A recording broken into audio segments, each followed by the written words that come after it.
যখন কোনো ছোট বাচ্চা মারা যায় তখন মহান আল্লাহ তাআলা ফেরেশতাদের কি বলেন তা জানার আগে আপনি যদি ইসলামিক ভিডিও ভালোবাসেন আল্লাহর পথ চ্যানেলটি সাবস্ক্রাইব করুন।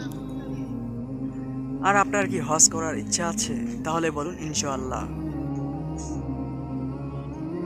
যখন কোনো মালাকুল মাউত কোনো ছোট বাচ্চা রূহ কবজ করে মহান আল্লাহ তাআলার কাছে নিয়ে যায়, তখন মহান আল্লাহ তাআলা মালাকুল মাউতকে বলেন, হে মালাকুল মাউত, তুমি কি আমার বান্দার ছোট বাচ্চার রূহ কবজ করে নিয়ে এসেছো?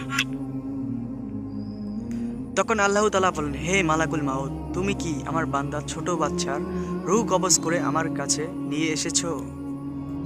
তখন জবাবে মালাকুল মাউত বললেন, জি। তখন আবার আল্লাহ তাআলা বললেন, তুমি কি আমার কলিজার টুকরা বান্দার শিশু বাচ্চার রূহ নিয়ে এসেছো? তখন আমার বান্দারা কি বলেছে? তখন মালাকুল মাউত বললেন, তারা আপনার প্রশংসা করেছে। তারা বলেছে, ইন্না লিল্লাহি ওয়া ইন্না ইলাইহি রাজিউন।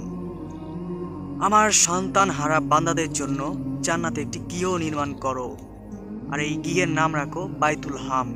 আমাদের আলোর পথ ইসলামিক চ্যানেলটি সাবস্ক্রাইব করবেন, সঙ্গেই থাকবেন। অবশ্যই একটি লাইক, একটি শেয়ার করতে ভুলবেন না। আল্লাহ হাফেজ।